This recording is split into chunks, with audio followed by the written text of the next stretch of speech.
All right. Hey, Lodi High 91, 30 years later. Welcome back.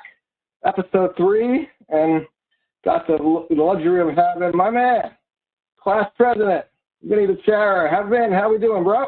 How are you? How's everything? Hey, better than I deserve. Glad to Ah, get through another week and kind of cruise into, the weekend rhythm, absolutely. It's Sunday, and Yeah. you're always, my mind is going already what I'm doing tomorrow morning. So it's, I kind of Yeah. skip the rest of the day, and my mind is just on another day already, ready for work. Yeah. Hey, that's it. Unfortunately.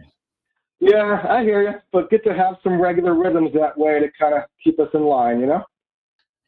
I've always been that way where I'm on to something else. My mind is always going, and I'm just still full of energy, which I don't know how. I don't want to be this way, but Yeah. I'm thinking about what I'm doing tomorrow already. It's just I'm ready to go. As soon as Right. I get to work earlier than I should, but I'm just always moving. Right. Well, hey, I mean, it really was one of the motivations for doing this whole thing, and most of us are on the cusp of turning 50. And, that's always a very interesting time of life as far as, kind of seeing it as a little halftime and a chance to look back and kind of see where we came from and, kind of retool and think about, what does finishing well look like, however, that shakes out for us. So, Just thinking about it, 50, I'll be 50 in November. And I remember we knew each other. I have to, now I feel like I'm one of those older people that always said, yeah, I know you so long and how many years? And we're like, yeah, okay, whatever. Now we're here. And I said, I know you 45 years. I could say that. Right. 44, Right. 45 or 44 years. I mean, it's unbelievable just thinking about it. Yeah. Yeah. It's, the whole days are long and years are short thing, man. It's the truth, that, you kind of think in these living in the moment, frame of mind, and yet, boy, the time keeps ticking. It's a matter of seeing how much life you can squeeze out of it as you go. It is unbelievable. It's like, where'd this time go? I mean, I know, I could pinpoint milestones and great times and everything, but just thinking about year after year, it's like, where'd they go? Right. You can't account for a lot of them, even though you were busy and, doing stuff or being successful or whatever it may be. It's like, where'd they all go? Absolutely. That's just the truth. And that's part of the magic, is trying to slow down enough to be able to appreciate as you go. Yeah. Well, hey, you mentioned milestones. So that's a good segue to kind of start by taking a look back and going down memory lane a little bit. And that'll be the path for us to then bring it to the here and now. So let me share a little slideshow I put together to get a little bit of a sense of where things are. So let me get there, and here we go. All right. So hey, we're going to go right to the very start here. Who's that? The yearbook had this great. Well, hey, this yearbook had a great section, right, to be able to have our parents submit a baby picture for us. Tell me what you remember about being the old cowboy here. I have no idea. When my mother pulled that one up, I said, what's going on here? And then I remember years later, she went into the closet and she saves everything. And she pulls out the boots. I'm like, what? They're like brand new, because obviously you only buy them to take a photo. And I never remember wearing those at any time. Maybe just throw them on for 5 minutes and that's it. But my mother still had them. I don't even know if she still has them now, but I'm talking 20 years ago. She shows me them. I said, what are you doing with these things? She's like, they're still like brand new. And but I have no idea. I don't know. I don't remember that picture, but it's pretty funny. Dude, maybe you were the inspiration for Woody and Toy Story. Got some royalties coming your way, huh? Hey, listen, you never know, right? That'd be the gift I kept on giving. Yeah, and I remember, I think one Halloween I was like Indian or something, and now I'm just thinking, wait a minute, I was cowboy here and an Indian, so was that meant to be? I don't know. But look at you were before your time. You should giving some love to all the groups out there, huh? That's it, North Jersey cowboy. How do you beat it? Nice. Well, hey, speaking of gifts, I couldn't help but share this memory here. So the handwriting was from I don't know if you remember, Mrs. Dorino in sixth grade had us do a sixth grade project called My Life. And be able to just kind of look back, through 6 years of, so I guess 7 years going if you consider kindergarten. But I was so happy I found this little segment here.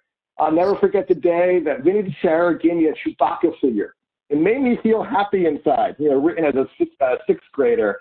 I don't remember exactly what the context was, but I got to say, it probably was dovetail with the fact that, having old school Italian parents, we didn't have cable, I think, for most of my growing up. And so the connection to, a big star like Chewbacca and getting it from a new buddy in kindergarten, man, I was like on cloud nine. I don't know if you remember anything about that moment or whether you had excess going on in your collection or what. You know what? I don't remember. I mean, I remember having the figures and everything. I wish I still had them, but the floods that we had here at the funeral home where I grew up, obviously, and everybody always thought I lived in the funeral home, and they were like, "Wait a minute, you look how big your house is. Your house is huge." I go, "What are you talking about?"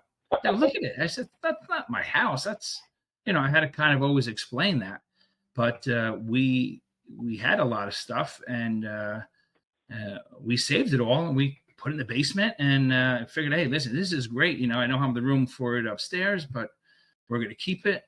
And we had a couple of floods, obviously, during all those years, and everything disappeared. But I remember having all the action figures and or maybe not all of them, but I remember having a good amount of stuff. And my brother Al, who's only 14 months apart, so we kind of shared a lot of stuff. And I don't know. Maybe it was his, and now he's going to see this, and he's going to be mad at me that I gave it away. Now he's going to say, hey, "Wait a minute, this is where I wasn't going to tell him I gave it to you." Well, you could tell Al he served us well with my parents' funerals, and I can attest him. I don't have this Chewbacca in pristine condition, and going to eBay with it, so I think he's good to go. Well, funny talking about figures. The other day, I opened up a box that I haven't seen forever, and I pulled out all these Ernie and Bert figures and the Smurfettes and Smurfs, and I'm like, wow, what? But I kept them all, but I put them in bins, and I guess those are the ones that really weren't hit by the floods, or maybe they were higher up, or I'm not sure. But I just saw them the other day, along with some Swatch watches I still have, and I don't know. I keep a lot of old sentimental things, but not big things where you don't have room to store them. But I just saw them maybe 2 or 3 days ago. I said, I love them. Man, these are great. I'm going to keep them. Nice. Hey, it's nice to be able to have some of those keepsakes, huh? Yeah. Well, hey, since we're on Washington School, man, let's get a shot of some first grade action here, huh? How about that? Wow. Here, third in from the left and the top. You were tall right from the get-go. Well, I always was. I was the tallest for many years. And then I remember Joe DeMolo, he wound up passing me up, I think, in I think it was maybe high school. And Michael Eckert, I know we were always neck and neck. Not there, obviously, it was bigger than him. But I think his hair, was a little taller, made him a couple inches taller. But I remember he, I believe, was taller than me years later. And some of the guys passed me up. You never passed me up, Joe. I could see you. You were all the way up. I'm end, right? Rosario set over here, yeah. Yep. Wow. Yeah, good times. I tell you, Mrs. Littner is on Facebook pretty regularly, so I'm going to make sure to send the link to this video. I'm sure she'll get a kick out of seeing some of her kiddos in action here. Yeah, wow. Well, hey, let's move on to third grade. There's plenty of places we can go. But, I did not remember this, and I tell you, I was not surprised. So here we go, third grade, Mrs. Kubler rocking the times tables. And sure enough, Mr. Overachiever, apparently you were the first one to know him. Do you remember that? Oh, I do remember that because I told my kids that. And they said, yeah, of course you were. And I said, because they knew I love math. And I really practiced all the time, and I would have my mother practice with me, and my brothers would look at me and like, what are you doing? And I said, well, I want to be number one with this. I want to know it. I love math. I love numbers. And a little segue here, when I was, my daughter was in second grade, and I said, listen, you're going to start, doing times tables in third grade. I said, but you're going to know them all before the summer going into your third grade. She's like, Dad, but I don't know any right now. And I said, you don't need to know them right now. But I said, we're going to start next week. And I started in the summertime. And I said, we're going to do a certain amount. I did like the zeros, the fives, and the tens first. And the ones, I got them out of the way. So she kind of was like, wow, this is not so bad. But I didn't give up. I was doing it maybe 4 to 5 times a week. And she's like, Dad, can we take a break? I said, yeah, we're taking a break on Saturday and Sunday, and then we'll start again on Monday. And I said, it was only like 10 minutes a day. And then I attached incentives to it. And I don't remember what it was. We were going to a dollar store. No sense in going to Toys R Us and buying a $20 toy. You go to Toys R Us, you give them $5-10, and they think that they're in heaven. It was great. But I remember before the first day of school, she knew every one of them. And I had a whole sheet made up, 80 questions. And I picked this up from a teacher in Hasbrook Heights. She showed me it because she was my son Maddie's teacher, and Maddie was 2 years ahead of her. And I started doing it with her, and we did 80 of them in about 2 minutes and like 50 seconds. And she did all 80 of them, and she got them all right. And then when she started third grade, she knew them all. So we were just moving ahead. And I made her a competitor at that age too, because that really was my thing. I loved it.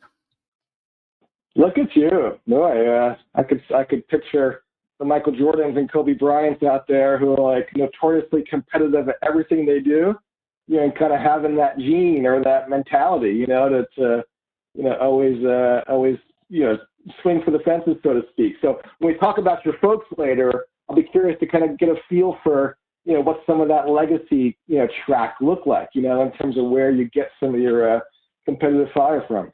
Sure. Yeah. I mean, it's still in me. Yeah, I'm sure it is. All right, let's go ahead and wrap up Washington School. How about that? Mugshots to enjoy there. Jesus. Yeah, a lot of familiar faces. Some still get to see on social media, others I don't. But it is wild to look back through the years here.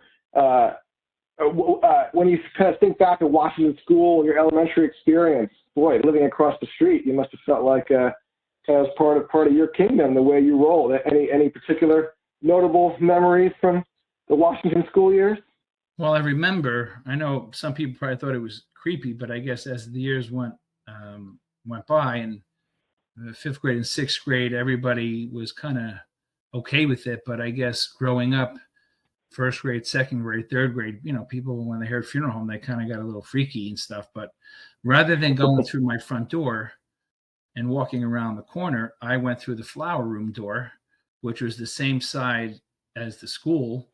Don't ask me why I thought it was any easier, but I used to go through that door, and people were like, what are you doing through that door? And I kind of had to explain, no, this is where the flowers are, because even though where I lived and the funeral home was one complete building, obviously we were detached, but I would always go out that way. And Mike May lived, he was my best friend at that time. He lived right up the street. Yeah, a couple doors down. And now, when they put the new addition on, because they wind up getting full day kindergarten, and then they went half day pre-K, they actually took Mrs. Stone's house, our art teacher. They took her house, eminent domain, and they took Mike's house, maybe 2 or 3 more. That. Yeah, and they put a gym, a real gym, not the ones like, what was it, B1 downstairs in the basement? those little rooms.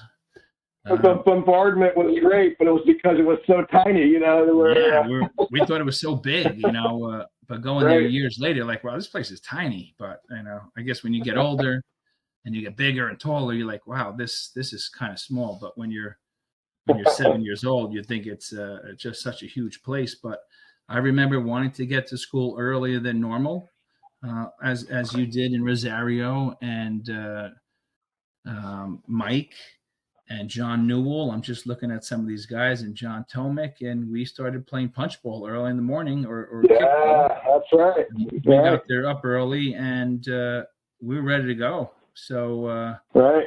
yeah, and funny story, I was at one of the Jet games a couple months ago, and Mike May works there. He's a state trooper, and I called him one day, and I happened to be in somebody that I knew gave us box seats. So I said, Michael, I'm in a box seat, and he said, where is that? So I told him, and he's like, I don't really know exactly where it is. I go, what do you mean you don't know where it is? And he's been there for over 10 years, and he's like, what do you mean you don't know? And he finally found it. And when he got to the front door, one of the people greeted him, from that level, and they said, "Oh, is there a problem here?" Because he's in uniform. So I guess somebody who worked there, the people who greeted people or checked IDs, they thought that there was an issue. Mike's like, no issue. And he came up to me, we were talking, and he's like, I've never been on this floor before. I go, what? He goes, I'm just so busy down low and running around. He goes, I've been here so many years, I've never been on this floor. And I said, that's strange. So we caught up a little bit.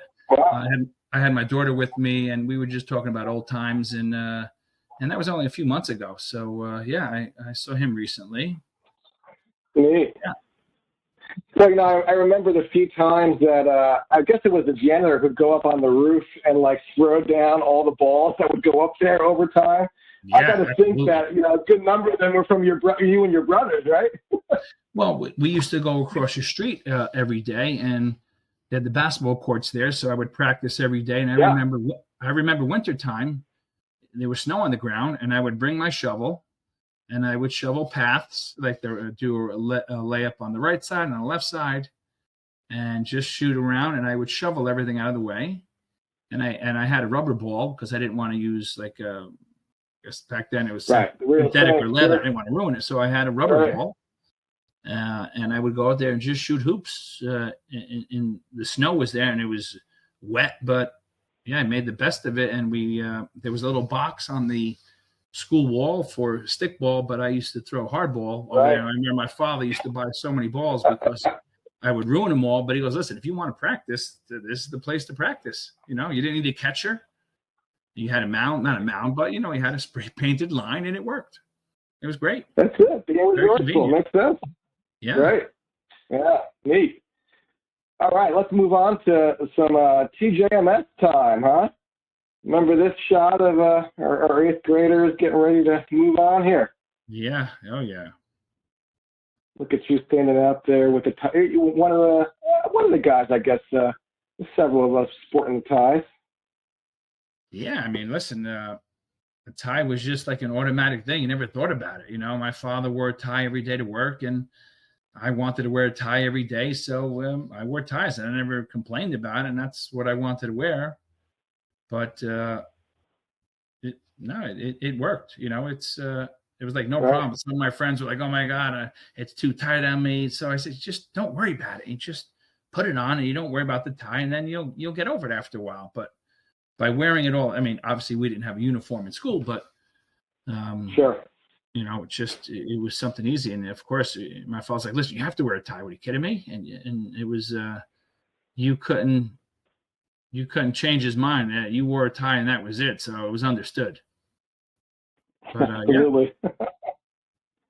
Yeah, there were 2 short years there in middle school, but when you're blending the 5 schools, there's something cool about being able to make those, new connections that may have been there from sports or other things, but nevertheless, expanding the world there, Yeah, and the dances were important.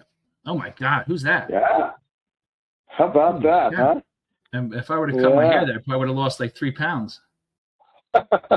Wow. Well, perhaps you were just doing a preview of where the girls were going with their hairspray hair in a couple of years, from this point, right? So, yeah, they're humbling to be able to look at some of those shots. Wow. So, shots like this are always interesting, because in the middle school years, you have, several guys here, right, between Greg and Rafi who wouldn't continue to the high school with us, but, still left a mark in terms of, sports times or whatever else going on. In fact, when we chatted last week, you had mentioned your connection with Greg, when you were down with some of the Lodi boys recently, right? Yeah, I was with Jamie Capizzi. He has a house in Pennsylvania, so I was with Jamie, Danny Tulipana, which he didn't go to Lodi schools, but was always around, and Kevin Dowson, Matt Mauser, not Scott, but Matt. We were with Matt, and somebody brought up Greg's name, and I haven't spoken to Greg. Last time I saw him, I think, was in Home Depot about 10 years ago, and Jamie Capizzi brought up Greg Markov out of the blue. So we were all watching all the tournament games. We went up there for the weekend. Like we did last year, went to his house, and I go into Jamie's garage, and I sneak away, and I'm searching for Greg Markov's number. I find him I Googled him. So I called him. And I text him. I said, "Oh, this is Vinnie D. What's up, Greg?" And he calls me back. He's like, "Hey, what's going on?" And I said, "Listen, I'm with a few people, and Phil Costa was with us. I forgot to mention Phil. Phil was with us too. He graduated in '90." And I said, "I'm going to call you. I have a couple of guys that I'm with. I don't want to tell you who they are yet because I want it to be a surprise." I said, "He goes, well, I'm out to dinner with my kids, and I'll call you back." So when he calls me, I told him to FaceTime me, and we're outside. We have like a fire going, fire pit. And I lift up the phone, and I'm FaceTiming, and they're like, what is going on here? Like, they had no idea. And Jamie's like, of course, leave it up to you. I bring up someone's name, and within a half hour, he's on the phone, and we're just reminiscing about old times and, junior football and high school times, and just certain games they brought up, and it was funny. It was just out of the blue. All right. Yeah, it's easy to talk about the technology being a pain in the rear, but when used right, it's kind of nice to make those connections happen. Yeah. So now that's Oriema, Ralphie Nunez. Yeah. That's Chuck, right? That's right. Chuck Arabella. Yeah. That's Tony Ramos. And who's that? Joe DeMolo? Looks like Rosario's eyes, I'm guessing. Yeah, I didn't know who that was. I'm just looking. I was. We soccer cats are always second-class citizens, right? So we got to find our way to make our presence felt. All he had to do was stand up a little taller. We know who he is. Now he's. That's right. That's right. We might have to text. Make it more complicated than what it is. We might have to text Rosario and Joe and show them that picture and say, "Listen, who is that?" Yeah. Well, yeah, they would. I connect with them at least twice, a couple times a year. But they're in the middle of tax season right now, so I'm sure I could be catching up with them later in the spring after these next couple weeks. But Rosario and Joe, they do my taxes. I talk to them. Yeah, I'm. How about it? Right on. Still connected to them, sure. Yeah. So look at that.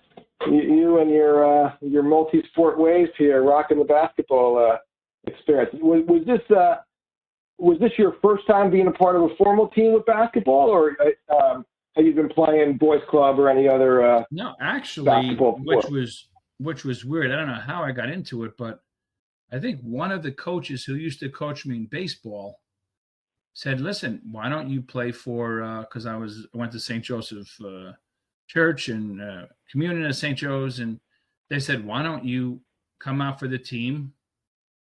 At doing a CYO then. St. Joe's CYO. Yeah. So I'm like, right. All right, I did that. So I believe I started with St. Joe's, and then another coach confronted me. I don't know, it was kind of strange. Here I am, 10, I don't know, 11.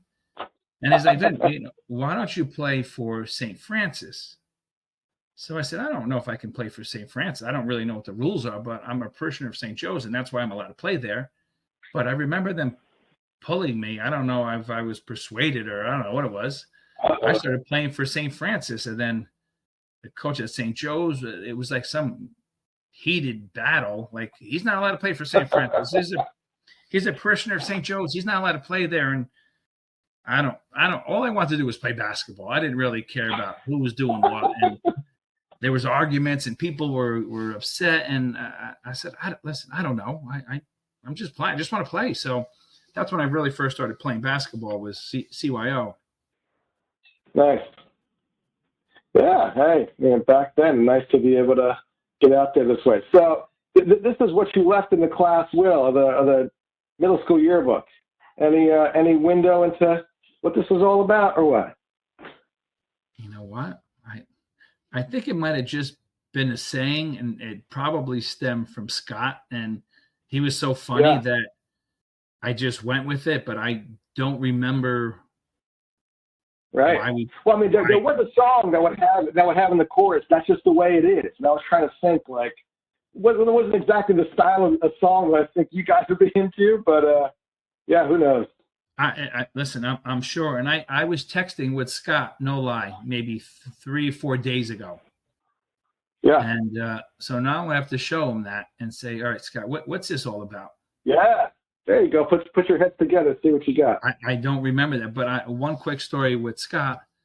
We were in the cafeteria. And this is Scott Mauser, of course. Yeah, Scott Mauser. So we were in the cafeteria, and I used to sit with him. He was one of the funniest kids you'll ever meet, you know. And oh man, he would just look at you and you would laugh. He wouldn't have to say anything. So one day we're in the back, you know, facing the back parking lot where the baseball field is. You know, we're the last table. Yeah. And my memory is not the greatest. Like, you can ask Kevin almost any question, he'll remember everything. I don't know how he does it. But Scott goes, watch this. I'm going to go to the windows, which is only maybe 10 feet from our table. And he's going to start pointing out there, like in the sky. And he's pointing up there. And then all of a sudden, we knew what was going on. There was nothing there. Right. And we kept looking up and like, oh my gosh. And we're pointing. Droves of people just started flooding the back window. And Mr. Lama comes out. What is going on here? And somebody said, Mr. Lama, there's nothing there. And of course, he knew that Scott started the whole thing. But he was trying to break everybody up, to sit everybody down, because Scott just made everybody get up. And, you know, I don't know. I'm not even joking. It had to be more than 75 people that actually got up. And they just kept looking. Oh my God. Said, you don't see. And they're looking.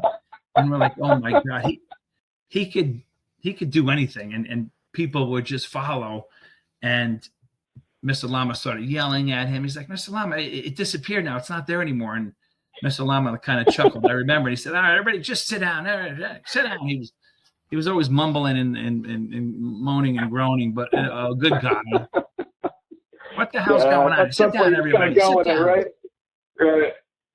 Yeah, it could have been a lot worse, right? So I mean, if that's what's going to create commotion, but there was nothing there. You know, it was just a funny thing, and people went with it and they believed him. And he sat back down. He goes, "No, it's all gone, everybody." And then people didn't know what to do. And Lama was just pushing people to sit back down. It's like, okay, that's he didn't care. He just did the silliest things, but it was the best time hanging out with him. Well, hey, if Jerry Seinfeld can make a killing with a show about nothing, I mean, maybe Scott missed his calling, huh? Absolutely. He now works in the schools.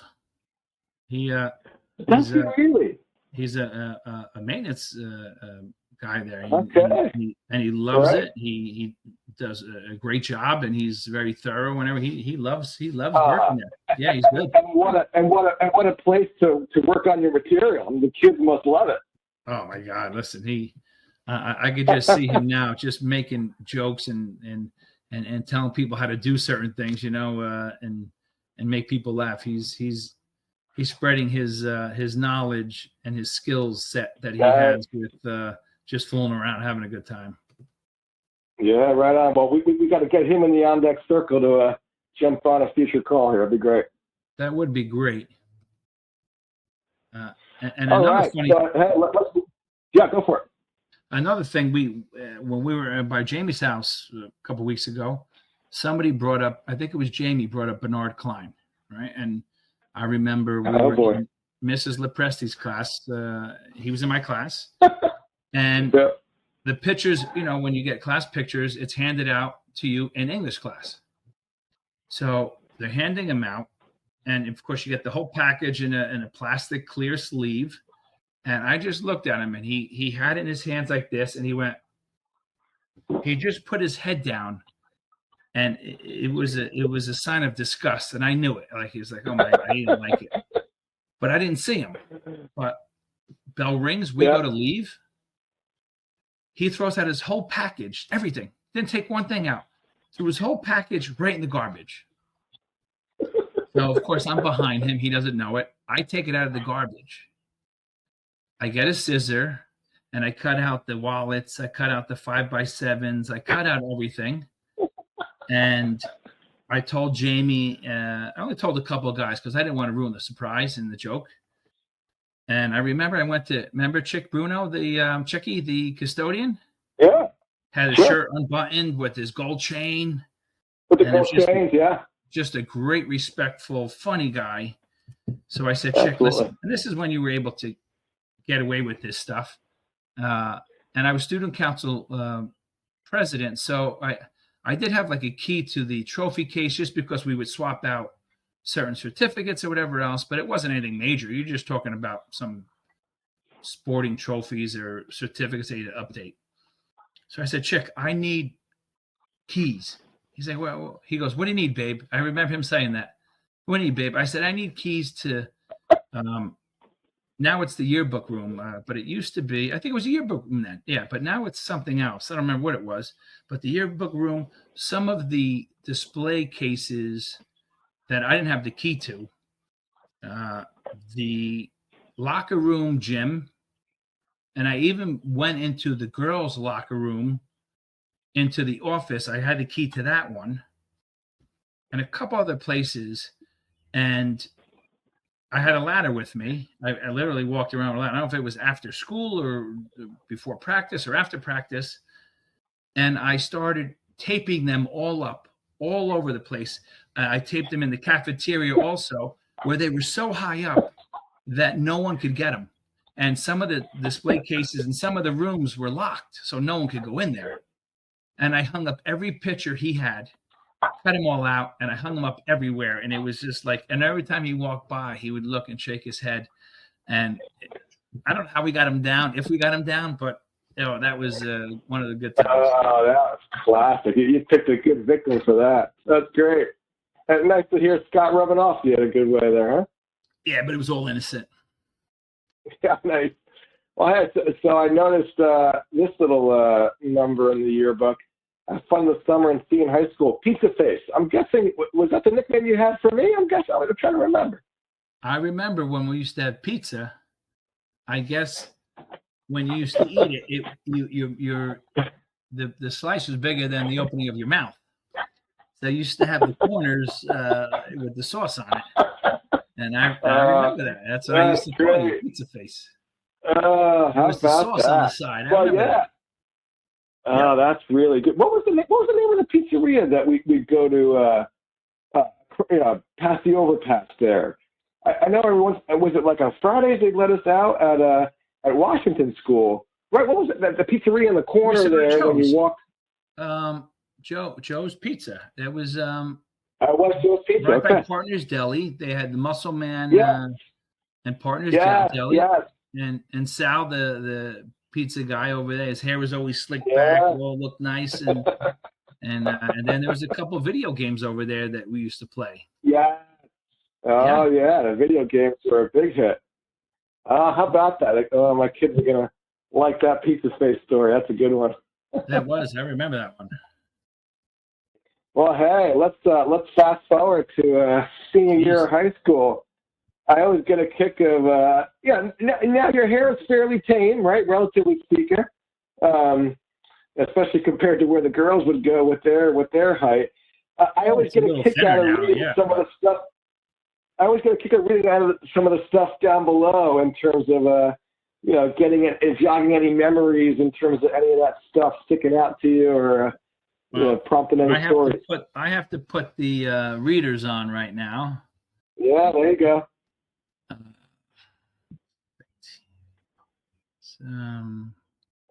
Cheese. I don't know where that came from. Cheese. Number 10 was my number. Yeah. Chen's that Oh, you really know I what? believe So started from lights with number 10. Was it Hates Cheese? Hates Cheese. Can't Yeah, be. but it's I don't know why. I mean, it wasn't that important, but it had to be some Right. type of inside joke or something. Right. Remember? So apparently you remember the 16 varsity parties going, or V parties? Was that varsity or what? Yeah, the parties after the games. Party box? The behind the party box. I don't Orange Crush. Orange Crush was football, and obviously we did well, and we just used to Yeah. run over people all the time. Camp was football camp. We used to Those go are your away. summer camp stories, right? Yeah. Yeah, no, I got a picture and a couple slides here that I'm pretty sure was. I remember you guys would often have the stories, and when the school year started about your camp stuff. Yeah, I used to date a girl, Lisa Yeah. Bochinsky. Yeah, she went to Yes, right. she went to Immaculate, and she Yeah. went to the middle school. Then she Yeah. went to high school at Immaculate, and then went to Penn State. And then she Okay. went to chiropractic school, and she's a chiropractor. And I think she's in Virginia now. So Okay. the funny thing was about Penn State, mom and Yeah. dad and What you about your kid? About Matt? well, Because we'll save that story for later, as far as what you told me about his decision day. yeah, that was an interesting day. Yeah, I'm sure it was. Very And hey, we can't move on day. without. Yeah, that's right. We can't move on without mentioning the pencil there. Remind us, what the heck was the whole pencil bit? I'm not sure if it was Dominic Girardi, who I was with him a couple weeks ago, because I work with him, Jerry. Right. Now I work for United Rentals, and their sales guys, and I wanted to be a sales guy, but my boss, I was a manager, I'm still a manager, but my boss didn't want to make me a sales rep. I said, well, you told me you were going to make me a sales rep. He goes, all right, take the test, because you had to go online, these corporate things, and you had to take all these tests online, and you had to pass these exams for sales rep. And he goes, all right, once you take all these courses, call me back. So I did them the same day, and I emailed him. I said, Barry, I'm done. And he called me back a few days ago. He goes, no, but you can't be done. I said, no, I'm done. I did it all. I did it all today. You told me to do it. I did it. So I said, okay, so tell me what we're going to do. He said, I'll get back to you in a couple of weeks. Well, a couple of weeks goes by, a couple of months goes by, and I'm like, Barry, what are we doing? He goes, I'm telling you right now, you're not going to be a sales rep. He goes, I have 40 sales reps, and I got headaches every day. And I'm not saying Jerry and Dominic were headaches, but they did extremely well. These guys really work hard. But he said this to me. He goes, listen, I'm going to be selfish here.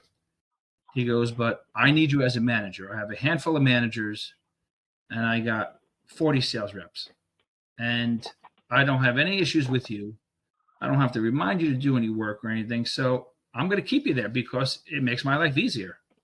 So I kind of was a little happy in him saying, hey, you trust me to do a good job. But on the other hand, I'm never going to be a sales rep. So, but Dominic, Dominic is a sales rep, and so is Jerry, and they're doing really well. And so I think he started it, pencil, and then because I was tall and so skinny, I graduated high school at I think it was like 165, and I remember I was on a tour for Boston University. And they offered me a scholarship there for football. So I go there with my mother and father, and we're on the field. And these guys are coming through the tunnel ready to start practice. And my mother's like, look at the size of these guys. Look at the size of you. I was 165, 167.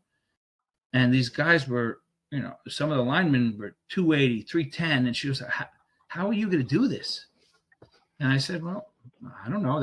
Obviously, if they were confident enough of me playing there and offered me a scholarship there, I said, well, why not? But then I opted to play baseball and not football. But but I was always skinny. And obviously the shorts, not the shorts, but the sweats that we used to wear back then, they weren't baggy. They were tight, Right. so you even look skinnier. You could even, even if you had baggy stuff on, maybe you could put on 15 pounds. But when we used to wear this stuff we used to wear, there's nothing to hide or there's nothing to build up. That's it.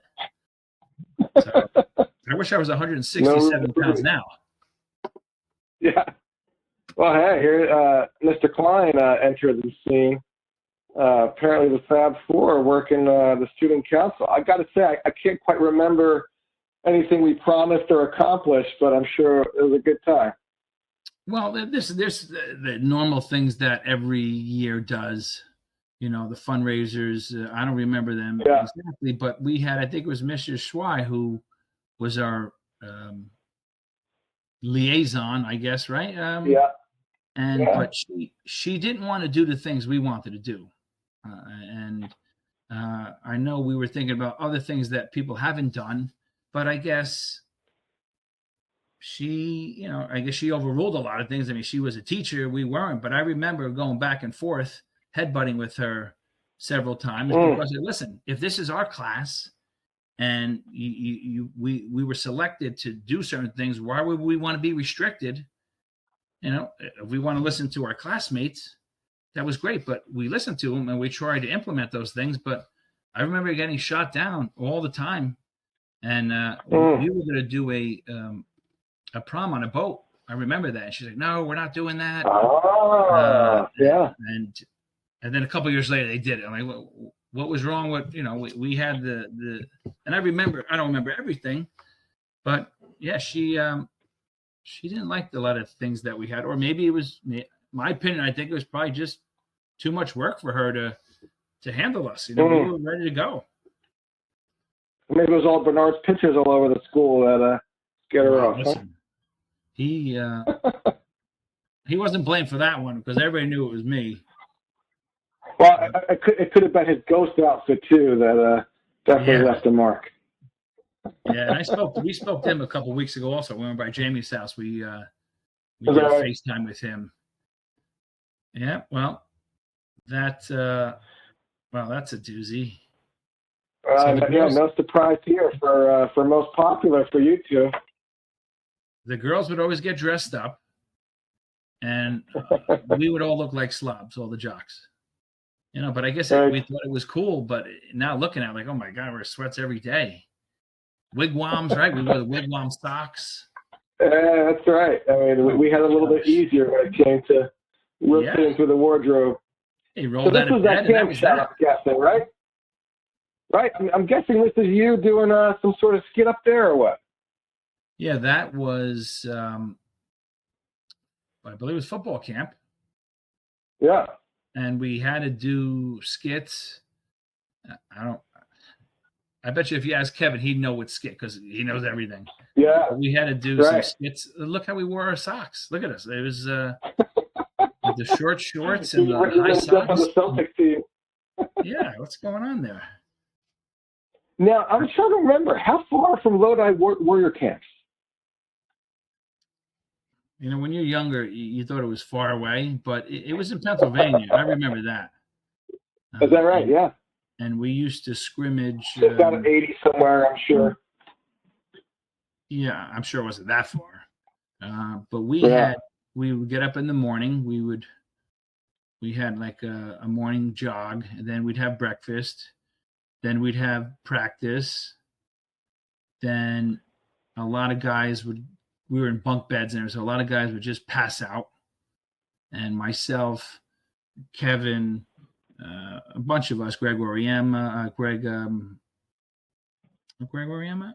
No. Greg Marino, a bunch of us, we were playing cards. We didn't really do much. We didn't do much sleeping. We just played cards, and then we had another practice. And then after that practice, we had dinner. Then we went out again and ran plays again. So we were out there like 4 times a day. So 3 seconds a day. Wow, how about it? And you do that now with people with camp, and they'd all quit. I'm not saying everywhere, but a lot of people don't know the work ethic that used to be out there. And if you wanted to be a top-notch team and really compete, you'd have to put the time in. And we did. Absolutely. Yeah. And the results paid off. I mean, you guys certainly left your mark. Couldn't help but have Howdy Doody in here.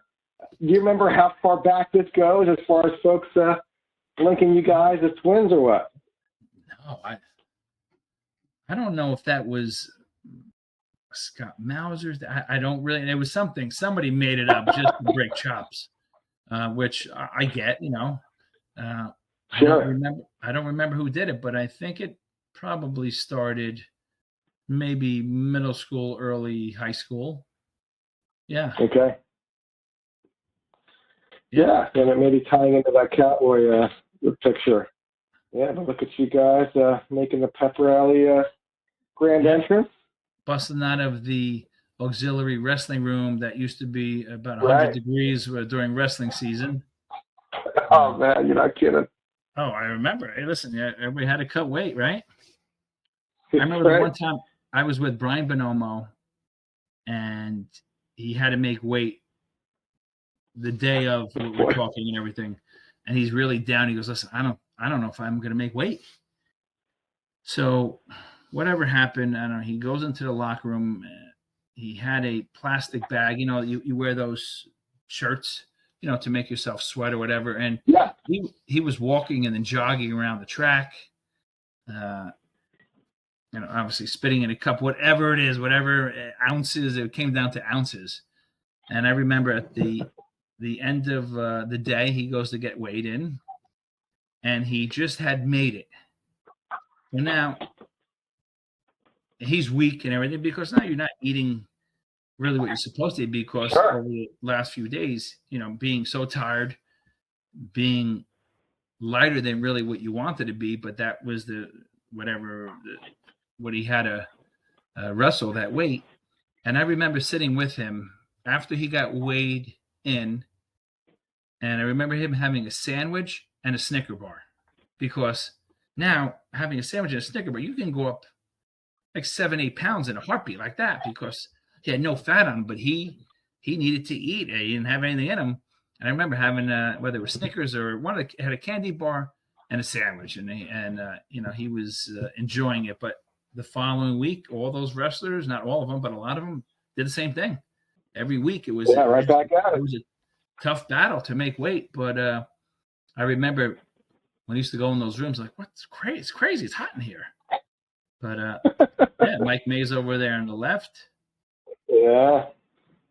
And Jerry Filamato following behind. Good time. I was with Jerry this past week. I got some action shots. What was that? I was with Jerry Girardi this past week. Yesterday I was with him. Nice. Look at you. Keep keeping the bonds going. Yeah, why not? So, right?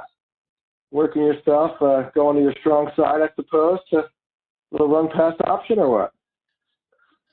Well, that's what a lot of them, it was like a waggle. Most of them were waggles where I would fake the handoff and then kind of swing around and then see what the end was going to do, the outside linebacker, the cornerback, because if I was coming to the line and these guys were going to come and try to tackle me, I would dump the ball, Brian Bonomo or Kevin Dowson or Guy Bertol or something. So it all depends on how they played it.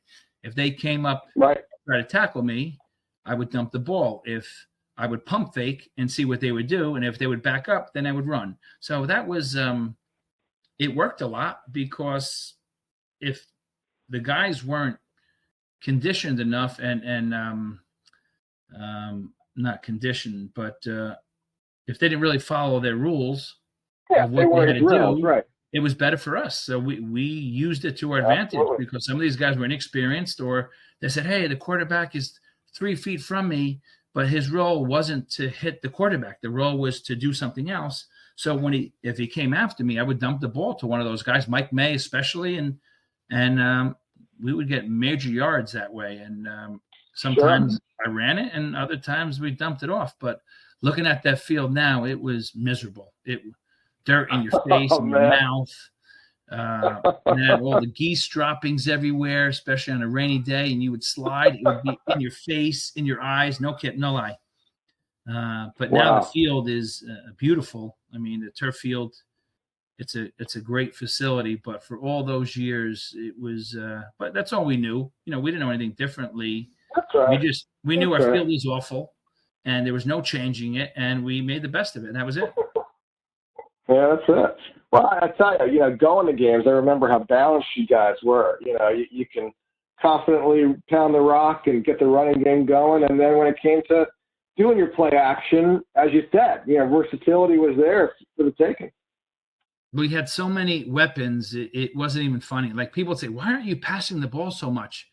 We didn't really have to. I mean, if you're struggling where you're getting jammed up and you're not making any yardage, then you throw the ball. But if you're successful running the ball, let's make it up 85% of the time, why pass it and risk an interception or blown plays where incomplete? I mean, if we were with Guy Bertola and Mike and George and John Murphy, these guys, we didn't have to pass the ball that much. I mean, some games we did have to, or we passed the ball a lot because one particular year we were pretty dominant, and we would rack up the score the first and second quarters. I mean, I remember one time Pat Tirico said, well, more than once, I think it was, who was it? Midland Park? I don't know. If Kevin sees this video or one of these guys, they'll be like, why don't you remember? But it was either Midland Park or Manchester. It was Manchester. Yeah. I think we scored, first half was like 40-something points. And Tirico said to me, and whoever was coming in, because guys would come in and out with the plays and say, all right, Vin, run, coach wants you to run this play, run that. So we were doing that. But then we wanted to score more points. And I remember coach, I think, said, run the ball. And I remember winking at Brian Bonomo. I told him to run a pass, and he scored on it. And you see the coaches on the other team up top, the ones who were video taping, and the coach that's basically looking at everything, saying, radioing the guys downstairs to see what's going on. And they were waving white flags. It's like, enough. They were like, all right, guys, enough. Right. And I remember Tirico screaming at us, what are you guys doing? I told you. We just had to get one more in. How about it? So when we racked up the points, that was good because it was able to get a lot of the other guys in and give guys breathers, because you're practicing every day. You're going full pads all the time, and it wasn't, you're not going half speed. It's you practice the way you play, and so guys had bumps and bruises all season long. It was just you couldn't shake them. Right. But it's like any sport like that. You played soccer. You got problems with your shins, your knees. You what are you gonna do? I'm gonna take off a week. I'll see you next week. I mean, you kept playing. That's right. Right. It's always a threshold of how much, not if, but how much pain you're willing to play through. Yeah. I love this shot. Getting rid. I guess this was the first round of the playoffs that senior year, right? Yeah. Well, I think somebody put that in the yearbook on purpose, just as like a joke or something. We didn't know it was going in there. And then years later, that was a joke that a lot of people used to use, but it was funny. You're looking at the linebackers, you're looking at the free safeties and the corners and seeing what they're going to do. Right. That's it. Yeah, before Peyton Manning made it a thing, right? You guys put it to use in the high school role. Yeah, and that's we used to audible online. We were pretty good where we would just have codes and audible and change plays right on the line, because if guys on the defense weren't set up the right way, it was a home run for us to change the play right on the line. And hey, listen, say this gap was open, but we weren't running there because we didn't know, because after you break the huddle, we didn't know how they were going to line up. Sometimes you change the play right there and hit that weak spot, and it was great.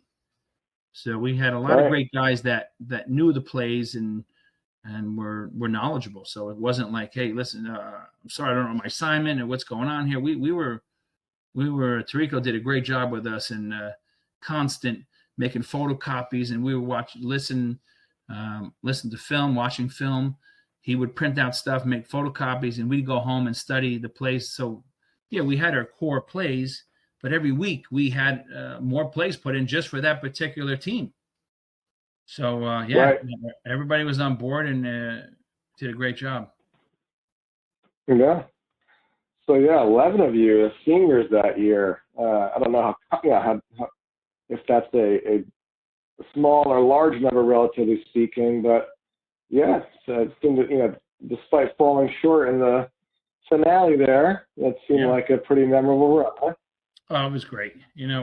Good times, and a lot of times we used to go to McDonald's down on 46 in Saddlebrook, and we used to hang out right before the game and just relax a little and talk about what we're going to do. And sometimes we even went to Barcelona's. We used to go there and order pizza and hang out as a group. And we spent a lot of time together and really close bonds with these guys. It was great. Yeah. Hey. Short of the military, the sports teams definitely gives you that band of brothers experience. Oh, 100%. So Coach giving you a little award action, but boy, then he was upstaged by one MVP to another. I'd forgotten about O.J. Anderson making an appearance. Yeah, he gave me my award, and I think either he signed a ball. I don't know how many balls he signed, but they're these little plastic white balls, and he would sign them and was giving them out. And I remember maybe 4 or 5 years ago, I opened a box up that I had, and there it was. I still have it. Okay. And there's some things that you keep, and there's some things that you're like, hey, what am I going to do with it? But since it didn't take up much room, I kept all that stuff. Sure. Well, I was trying to think from a timing standpoint. So this would have been, do you remember when the banquet happened? Like, did it happen before the Super Bowl with the Bills, or did it happen this was afterwards? So this is usually like a January, February type thing. Once everything is over, okay. Yeah. They make sure you hand your uniform in and everything, and then everybody's allowed to go to, everybody's allowed to go to the dinner. Yeah, this was like January, February. Yeah. Okay.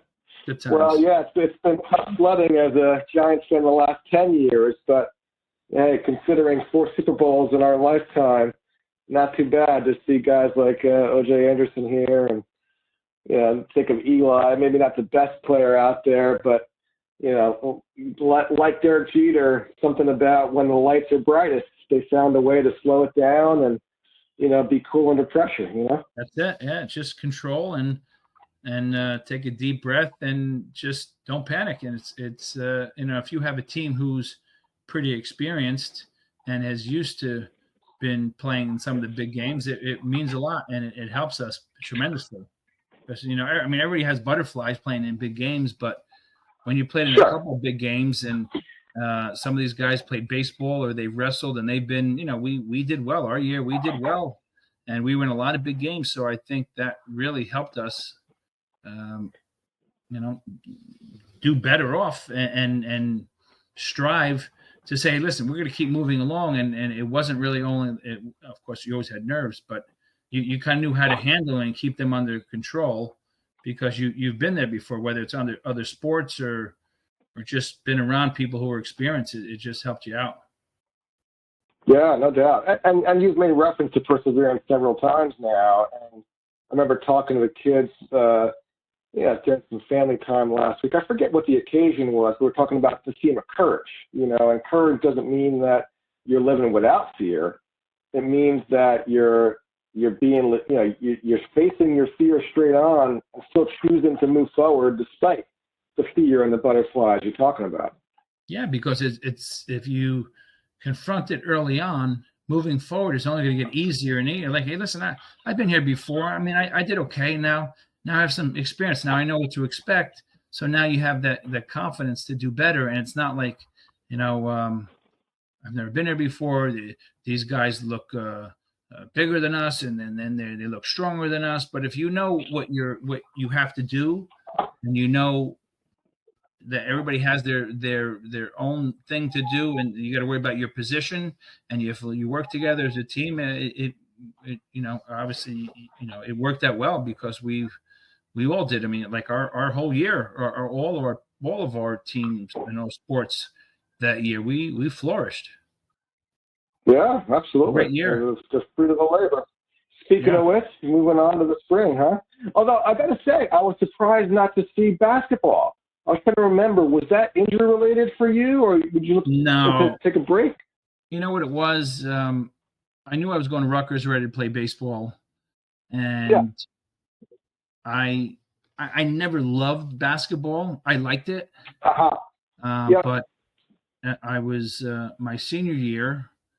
And I was telling a couple of people I wasn't playing, and then it got back to the coaches. It got back to Mr. Camilio, and they said, "Listen, we can do well." And they were talking about the varsity letters, and the things that we could break, some awards and some goals. A lot of high school stuff, and Mr. Camilio had everything down pat. You could possibly be all county in all three sports. If you score whatever it was, 18 or 21 points a game, you could be 1,000-point scorer. So he was giving me and I really wasn't following stats, and I still today don't even know my stats. I really don't. But he would give me everything and say, "Listen, this is think about it." And because he was the athletic director, and he was a great guy, and he played basketball. He was a great basketball player. Yeah. And I was talking to the coaches and everything, and I was just tired. I knew that I was going to be playing summer ball for baseball. But the issue I had was when Greg Marco moved to Mahwah. I was stunned when Coach Guachon and Coach Tirico, they called me in their office and said, "You're going to be the next quarterback." So I said, "I'm not a quarterback. I'm a pitcher." They said, "But it's like the same thing," but it really wasn't. I never threw a football. If I threw a football, it was like a baseball where, it wasn't a spiral. It wasn't like pretty or anything. And so what year was that? My junior year. Junior year. I forgot about that. Yeah, because Marco moved to Mahwah, and we wound up playing him against Greg. So when he was quarterback, I was quarterback, and I didn't want to be a quarterback because my arm started bothering me from baseball, and it was just I wanted a rest, and because if you're a receiver, because I was a receiver and free safety, you're on the field all the time, but I needed a shoulder rest because I knew I was going. I knew eventually I was going to go to college to play baseball. I was between baseball and football, but then I really opted to go baseball. And I knew my arm started bothering me like the end of my junior year, and then my senior year, it was shot. I mean, I didn't even know I could finish my playing football throwing a ball, so I really struggled with pain. We got through it. I mean, the balls that I threw weren't pretty, but for the most part, it worked out. But got the job done. Yeah, I mean, I had no choice. It's.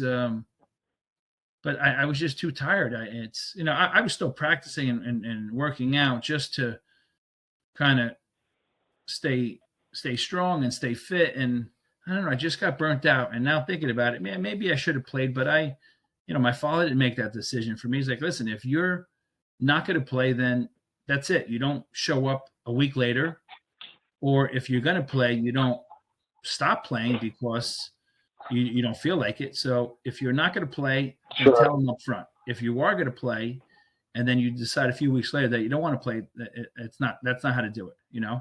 You commit. You play the whole season. Yeah. So I mean, I feel bad that I didn't play because I, thinking about it now, but I was tired, and I was I wound up getting shoulder surgery in college because my shoulder couldn't withstand just the beating I took just pitching. Because I remember in the summer times, I would be on a few teams. I played on a team in Teaneck. I played on a team in Fairlawn. And I literally had like a schedule where I would tell the teams who I was pitching for what day. So I had like a little black book, or not a little black, I had a book, whatever. Yeah, did not know whatever, that. but I would, because I was on the roster on a couple other teams. So I would say, all right, I'll pitch for Teaneck this day. And then then I was playing, we were playing Babe Ruth and other things. So I was pitching, not that I was pitching like today and like 2 days I was pitching again. I still had my rest, but I never really rested. I probably should have rested, but I loved it so much, and met a lot of great guys from all over the state. I mean, really, we played well against everybody. And, I just like to compete. So I was pitching against teams. I only knew like one or two guys on the teams because I wouldn't show up every time. I was on the roster, but I would pitch like today, and I wouldn't even go back on the team for like 2.5 weeks. And people were like, I didn't even know people's names because I wasn't on the team that long. I was just pitch for them. But I was on the roster. They saved me a spot in the roster, and so I kept bouncing around, playing all over the place. And so I should have rested there also, but I just loved it so much. I just kept going. Yeah, kept going. So I guess 4 seniors bringing up the rear there. Look at that, working the form. Now, back then, did they have like the Tommy John, the other injuries that pitchers are grappling with these days? They did. It wasn't as popular. I mean, by looking at that, that form is not good. It's probably just trying to overpower the pitcher. I mean, the batter I was against, because it's totally wrong. I'm leaning backwards. My arm should be in. My knee should be. I mean, I should be really. That's not the right position, but I guess it worked at the time. Now, was there a current pitcher now, or someone back then that you compare your style to, or was it someone that you kind of emulated as you worked on your form? No, not really. I mean, that's odd that I don't have anybody, but no. Right. I mean, I would just watch ball because I loved it, but I didn't really. I mean, of course, we would follow the Yankees, but I can't say anybody in particular. Well, the Yankees weren't quite in their glory years for another couple of years after we graduated, so a little bit of a lean time during our high school days. But I never fell in love with watching sports like after college. It's just like, what? Some of my friends would watch games every night, and I said I didn't want to do that. I don't know. I just the things I was doing. Good for you. You save a lot of time and heartache doing that. Yeah, I mean, I Dallas Cowboys, my team, so I would watch those games, and I'd watch some Yankee games, but I never really followed everybody and followed their stats, and if they got traded, where they went. I would be like, okay, no big deal, but like guys now, Kevin Dowson, Phil Costa, Jamie Capizzi, Danny Tulipano, these guys know everything. Who got traded here, how much money they got, they're getting this pick and that pick. I'm like, oh my God, how do you guys know this stuff? But it's not just watching Sports Center. It's they read up on it, and they stay in tuned and up to date with everything. And I don't know, I didn't care anymore. I mean, I enjoyed watching ball, but it wasn't like all the time. Sure. Right. Different strokes for different folks, eh? Yeah. Little varsity club here. Thankfully with your height, you're pretty easy to find right in the back in the middle there. And actually there's a theme here. You got that going in the varsity club, and I think another one of the pictures coming up. So this obviously was a good title for you as well, between you and Jen rocking the multiple sports. I still have my helmet because if you look at the face mask, they were plastic. And they wind up switching them over. So a lot of the helmets, after a certain amount of years, they have to be reconditioned. Like every year they're reconditioned. They change some brackets, some screws, and they changed some things. But after, I don't know how many years it was, you couldn't use it anymore. You could only recondition it a certain amount of time. Okay.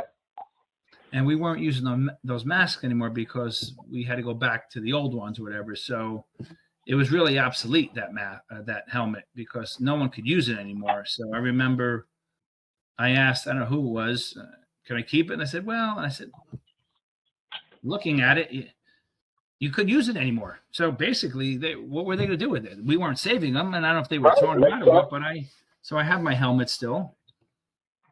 My varsity jacket I still have. Yeah. You have that was a tough one to wear around. Yeah, I do. Yeah, and my team's totally cracked up seeing it. It's not quite something that you'd imagine wearing out in public, but yeah, it's something cool about having that as a keepsake. I was at the high school wrestling tournament in Atlantic City a couple of weeks ago. The tournament for all state. Yeah. I was there because I've been going the last couple of years, and there was a couple of Lodi kids there, and I looked at their jackets, and I'm like, wow, I remember these jackets, and it was, they didn't change much. Have they changed? Is that right? They haven't changed much. No. No, they look pretty similar. Yeah. Right. They're not wearing the clothes we're wearing now, but the jackets still stay the same. Yeah. So yeah, look at you, Key Club. Now you got the Rutgers shirt prominently there. Well, I guess by this time of year, when the pictures are taken, you probably decided sometime that spring, I would guess. Well, I was in between a couple of. I was still a toss up between playing baseball and football, but I think that I had you mentioned the Boston U visit, yeah. Yeah, I had a deadline. I went out to Maine. Also, was looking to play ball there, and there was a bunch of other schools that I didn't even go and visit because I didn't want to go that far. Sure. My father's like, "Let's just go look." I said, "Nah, I don't want to even go." It was one was as far as TCU, Texas Christian, and I said, "I don't want to go to Texas." So, yeah. So right. These places that were interested in me, I really wasn't interested in them. So why even waste my time and their time? But I think the closer I got to having to make a decision, the closer I decided to stay, around New Jersey area. Kept it local. Yeah. Yeah. So, I lived at college, but it was great. But it was just good to be 45, 50 minutes from home. Yeah. Yeah, which was good. Best of both worlds. Yeah, absolutely. Absolutely. So look at you. I guess did your brother Matt have to twist your arm to be a media assistant? No, I think it was who was there at that time. I remember it was it was Mr. Sapiti, right? Was it Mrs. Sapiti? Who was there? And then Mrs. Sedita was Mrs. Sapiti. Yeah. Mrs. Sedita, who was the secretary. And no, I don't know. I just always liked to organize and clean up and everything. So I was always on I had all the books that were out of place and everything. I'd wheel around the carts and just grab everything. I just didn't like anything out of place. Well, yeah, you're rocking the game face there. Boy, you're keeping folks in line with that. Well, it all stemmed from football, the football team, where everybody, you wanted to be, hey, no smiling. I'm like, all right. So then every picture I've ever taken after that was like, no smile. I'm like, what? But yeah, it was like we were conditioned not to smile, It was like an intimidating thing. But right. And remind me, how much older is Matt? Matt is 4 years older. So okay, got it. Matt is born in 68. Albert is born in 71. I'm born in 72. That's 73. There you go. Got it. All right. Now jumping on the VP assistant. So helping keep some of the behavioral issues in check, or what? Well, it was handing out letters to people and and filing all the paperwork. And so I remember we'd go to certain people who'd get in trouble, and I would like talk to them and like, what are we doing? You don't need to get in trouble. You got to be, especially the guys who played sports, because if they had after school detention, right, I'd say, guys, this doesn't look good because we're on the field already, and you're gonna you got to show up late. And I said, we're starting up already, and it's just, you don't need to do this. Let's just, but a lot of it was just silly stuff, who was cutting lunch, who was doing this. I mean, yeah, of course you had some of your bad kids, but a lot of them was just, they forgot someone's detention. And then that teacher forwarded the paperwork to Mr. Dondero, or then they had to do detention with Dondero, and it was longer. And so it was, it wasn't bad. We were like the narcs. We were the narcs. We knew what was going on. Yeah. There you go. Now, I got to say, I recognize every face except this guy, Scott Kashuba. Is he a real Lodi dude, or did someone Photoshop this cat in? I don't remember. This guy on the far right. I don't either. No idea. And yeah, I'd imagine you heard Sean Delindia passed away. May she rest in peace. So that was a humbling. I think it's a couple of years ago now. But yeah, to sick of some of our peers, either getting really sick or passing away. That's a reality check, Yeah, sure. Recognize. I did remember that now. Now that you're saying that, I did remember that. Yep. That guy doesn't ring a bell. Okay. Well, yeah, here, the pencil line gets back in the mix here. And like you said, rocking the loafers. He was something special, wasn't he? Oh, man.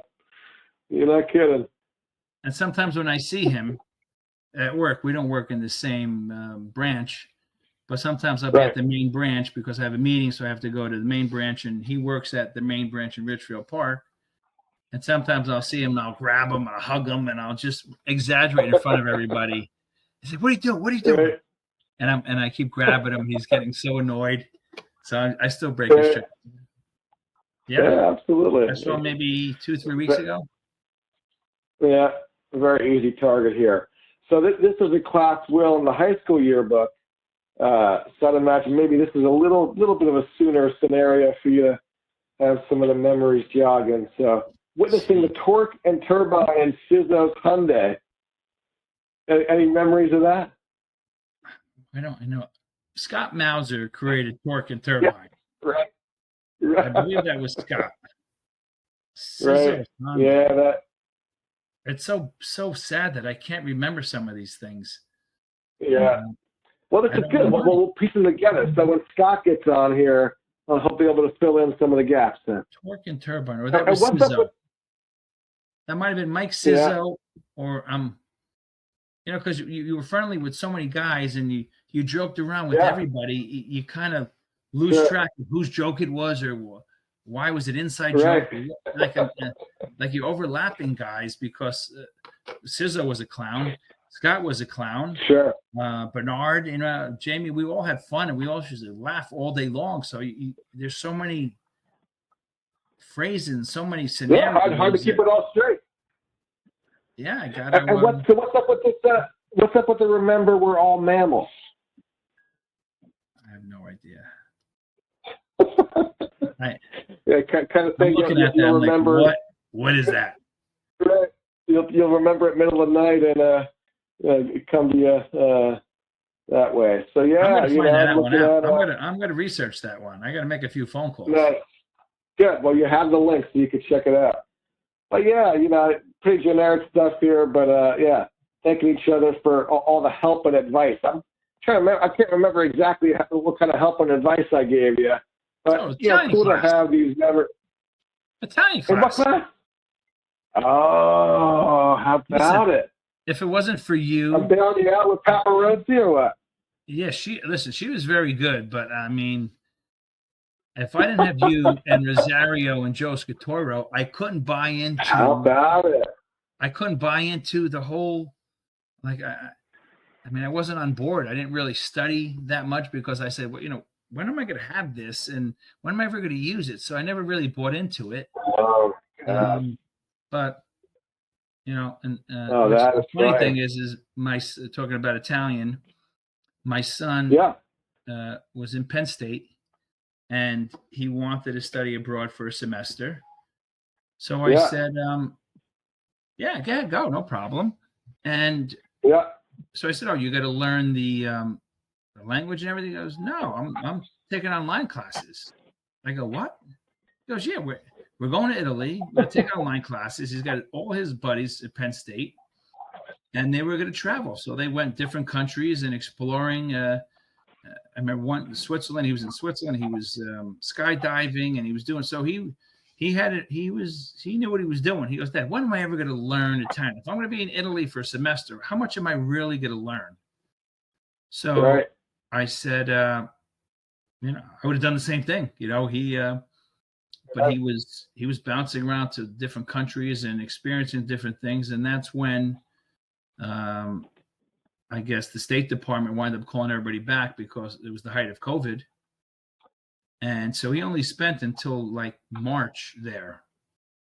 He didn't really get the full semester in, and he wound up getting COVID in Italy, and he called me up one day and said, "I'm not feeling well."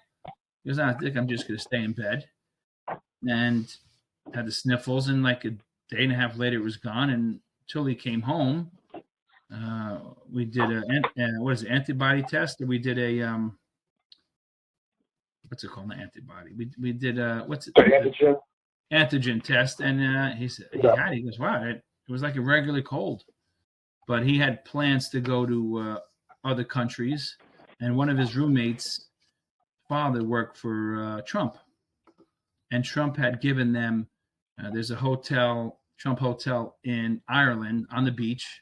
Ireland, So yeah. they were staying there, horseback riding. They were playing golf. They had everything comped, and they just had called back. And he's like, "Oh my God, this would have been a great weekend." And he had to come home. But yeah, he loved it there, but he didn't learn any Italian because all his classes were in English. He just took his computer from one country to the next with his friends, Sure. and they lived the life. All right. Well, yeah. I mean, and since you mentioned your son in Penn State, why don't we go there? In terms of give us a little introduction to your two kids, and make sure you share that decision story with Matt. Well, he did well in high school, and so he applied to Rutgers. And I said, "Listen, everybody has a booklet from Rutgers. And all right, you need this score, you need this GPA, and everything." And I went to Rutgers, so he wanted to go there. And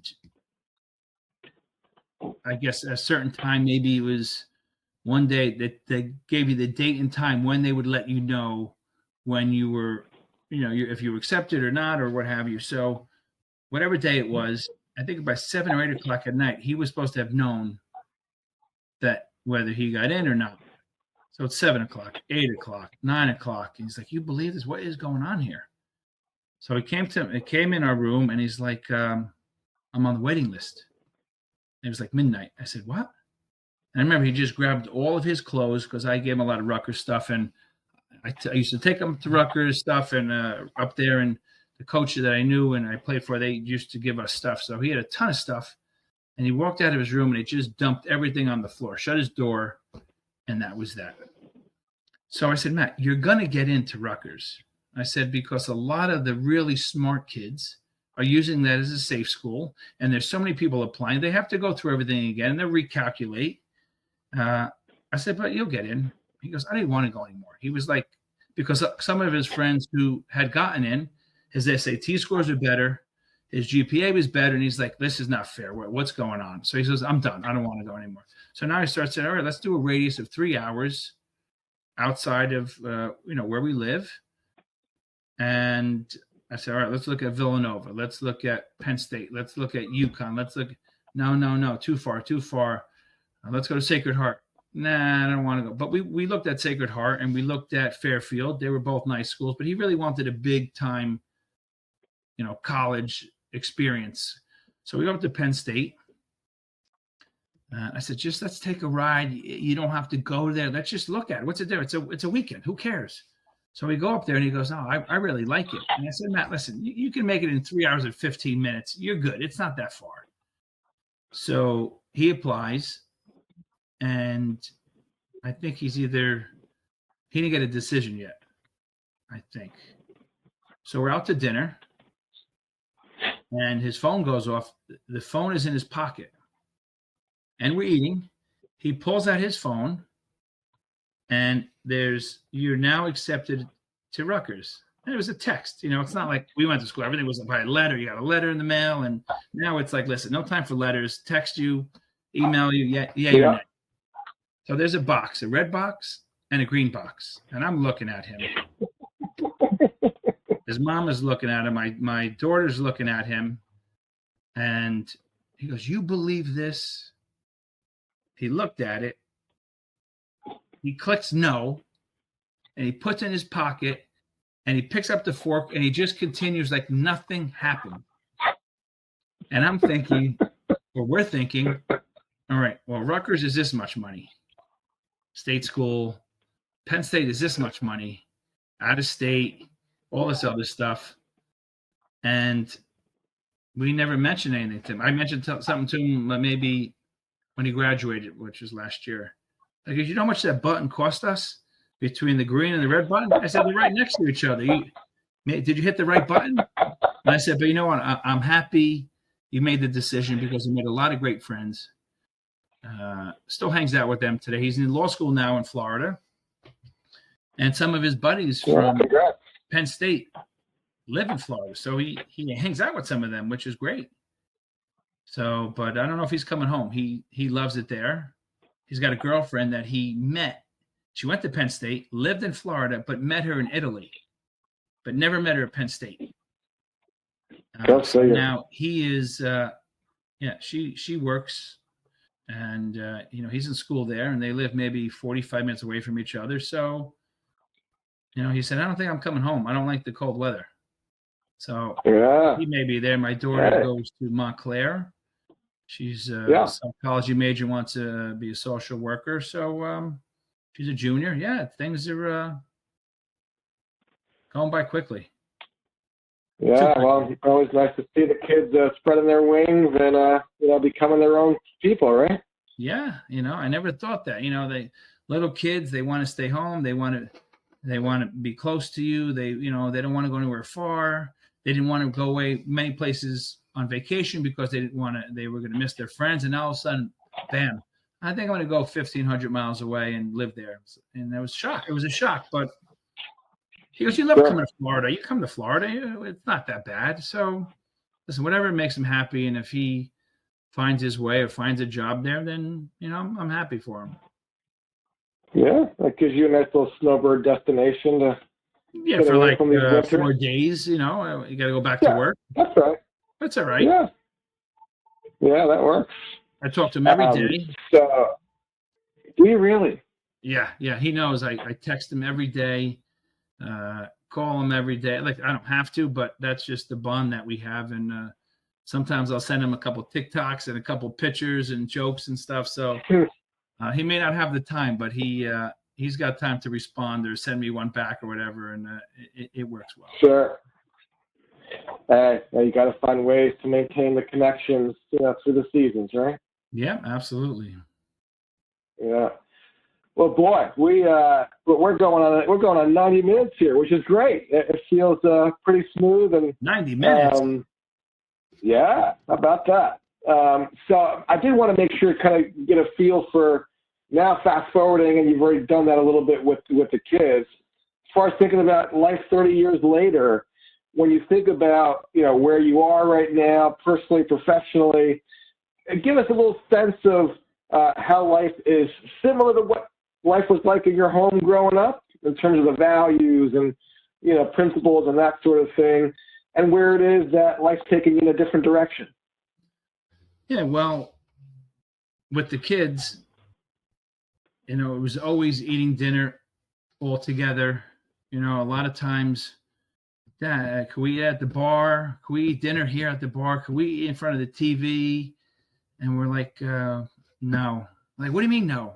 They said, just because you that's how you were at home with grandpa and grandma and everything.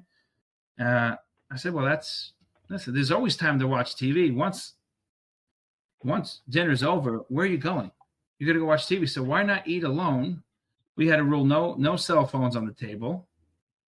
We ate, and because everybody's so busy, everybody's running around from work, sports, dropping off the kids. I was coaching sports. I was going for my master's and working. I was wondering about how much coaching you'd have had along the way. I figured that would be the case. Yeah.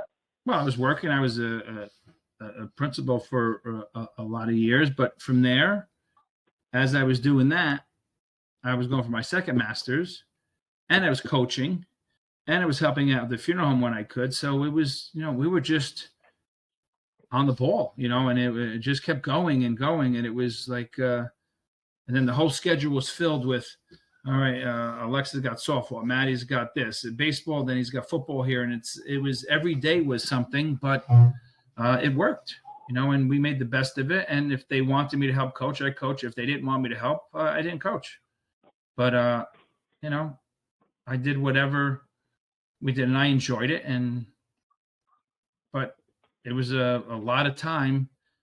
Everything was like, sometimes we would just grab a bite in the car just to bounce, because I was never going to be late for practice, or say, oh, I'm sorry, we're out. Because when I coached, there were so many excuses under the sun.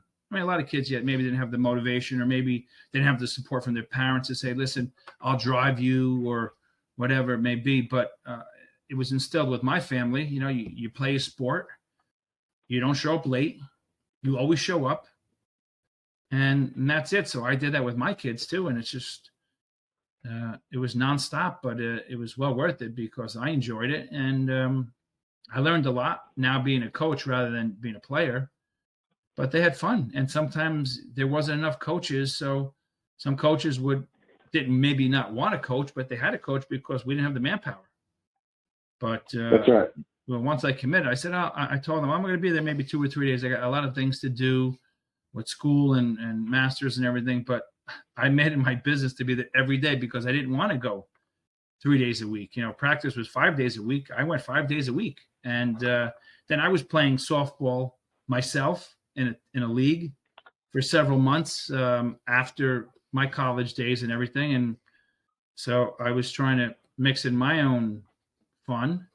But yeah, it's, my kids never quit a sport, or never, because it was understood that, listen, you play it, you finish it, and that's it. And so, hopefully, and my father was the same way. He went to all of my games, rescheduled stuff to be at the games, and I did that with them. So it's same values. And when we go out to eat now, when either he comes home or we go to see him, what time we're going? Does it matter? Yeah, let's pick a time, and we still do it. And I don't stray from it. It's still the same thing. So they know it. It's they're conditioned to do it, and it works. Good for you. And sometimes those habits and rituals can get old and feel like you're just going through the motions. But, on the other hand, sometimes those things are the things you hang on to, right? And it makes you count your blessings and, give you an appreciation for what it is that your parents were trying to do, figuring it out as they were going, just like we're doing, right? Yeah. And when they would sleep out, at a friend's house or at high school or college or whatever, and I would say, all right. I'd tell them the day before. I'd tell them that night, all right, good night, guy, because I always wanted to check in. Let me know where you are. Everything's good. And I'd say, just don't forget, tomorrow dinner by grandma, 1:00, or dinner here at 12:00. And they were like, can we push it off? I said, no, this is what it is. And maybe we pushed it to 2:00 some days, but we didn't skip it, or whatever it may be. Because once you start skipping it, then it just becomes, hey, Dad, you skipped it last week. You skipped it the other day. What's one more day? But yeah, I don't know. Hey, being true to your word. Old school is good. And I always thought my father was very strict. He was, but I wasn't allowed to sleep out. I had to be home curfew all the time. And I said, what do you mean I'm not allowed to sleep out? He goes, I was your age once. When you're sleeping out and you say you're home at 11 o'clock, you're not home at 11 o'clock. Anything after 11, 12 o'clock, you're getting in trouble. So no. He goes, you want to have a sleepover? Have people sleep here, but you're not sleeping out. And one quick story was when I used to come home from college, I'd come home, my mother would do my laundry and make meals and everything. And then I'd go back like the next morning. I'd give her the dirty clothes. She'd give me the new clothes, and I'd give her the old Tupperware. She'd give me the new Tupperware. We rotate stuff. And I said, Dad, I'll see you later. And he's like, okay, well, what time? And this is like my first year of college. He goes, well, what time are you coming home? I said, I don't know, whenever I get home. He goes, what? He goes, I have rules here. So I'm like, what are you talking about? He said, be home 12:30. I'm going to give you 12:30. I go, Dad, 12:30? I go, when I'm at school, I don't know when I come home. He goes, okay, go back to school, leave now, and you can stay up as late as you want. You're in my house, it better be 12:30. And nice. Listen, that was his rule. That's how you roll. Respect him. Right. Oh, that's great. Well, and speaking of your dad, remind me, how old were you when he passed away? He died in 99. So 99. He was 58. So I don't know, 23 years ago. He missed my son by a few months. My son was born in July and he died in April. So this month is his 23rd anniversary. Crazy. Wow. Yeah. I gotta say, my father-in-law passed away when both my kids were young, and that's really one of the things that is a bummer. I would have loved to have had him in his life. He's one of these all-in kind of grandfathers who would have been to every game and every school function or whatever. And hey, sometimes you can't control the script that way. Right, in terms of being able to push push the buttons. What would you say you missed the most about Dad? I know it sounds odd, and I tell people this all the time. And when it was fresh and when he just had passed, a couple years, people don't really talk about it now. But lose your father 1 year, 2 years, people ask you those questions. What do you miss most about Dad? With the holidays? And I said, no, not really, because the holidays weren't all the time. It was half a dozen holidays. And that was it. I said, I just miss him saying, let's go to Panama's for a hot dog. Let's go to Rutt's Hut. Let's go grab an ice cream sandwich. Let's run to the diner. So it was those quick. It wasn't like hours. Panama was right across the street. So I had a couple of dogs and a waffle.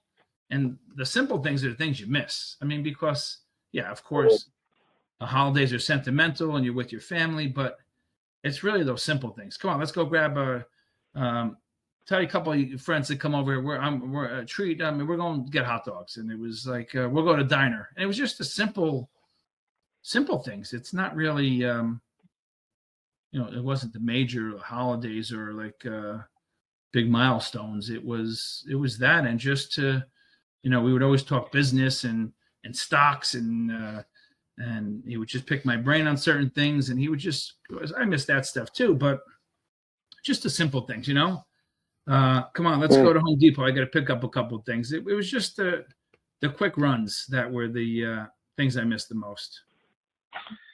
Yeah, that's well said, bro. When it comes to your relationship with your brothers and mom, give us an update on how that's kind of evolved over time. My brother has 2 kids. He's got Just Matt or Al? Al. He's got 2 kids. Okay. He still works at the funeral home here. It's his life, and he's great at it, and he does it day in and day out. But when I had my license, I didn't really want to get my license. I didn't really want to do it. My father knew my love wasn't here. But he said, listen, after Rutgers, go to mortuary school, get your license, and then do whatever else you want. So I was here for a couple of years, but it's not really what I wanted to do. But I did it, because it was the family business and stuff. But Albert was born to do this. He loves it. He's got a son and daughter. Maddie's not married. My mother is going to be 79 in June. So, and she's still here. She still answers the phones, and she still comes downstairs, cleans up, and she's a business is it's especially when you live here, it's your life. You don't stop. You don't stop, and it's instilled in you from when you were younger, and you don't know any differently. You just, you straighten up, you straighten the chairs up, you vac. My father, I remember, used to call us after a wake. We used to come down. Everybody used to clean. Who had a vacuum? Who was bringing the flowers in? Who was downstairs cleaning here and there? And we were like, like the night crew that came in and cleaned it up. Like the people that come in and clean the airplanes, and then a new group of people come in. That's how we were, like the pit crew. We came in and and that's what it was. So that's all you knew. Yeah. Well, your family has served us well with saying bye to Mom 5 years ago and my dad a couple of months ago, and I love seeing the portrait. I love seeing the portrait of your dad in the hallway there. It's just a great connection point to get a feel for how the legacy lives on. Yeah, and it was just tough. We were trying to find a good picture, but there were so many that maybe we didn't like the shirt he was wearing or whatever it may be.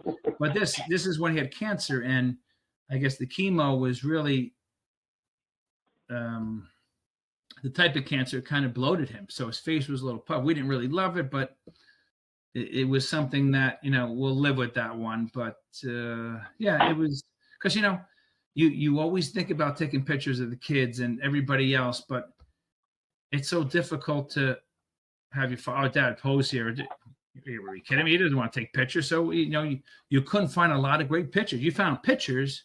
He was grabbing somebody headlock, or he was throwing stuff out. Like everything was a joke. He was fooling around. So it was tough to find a serious picture of him.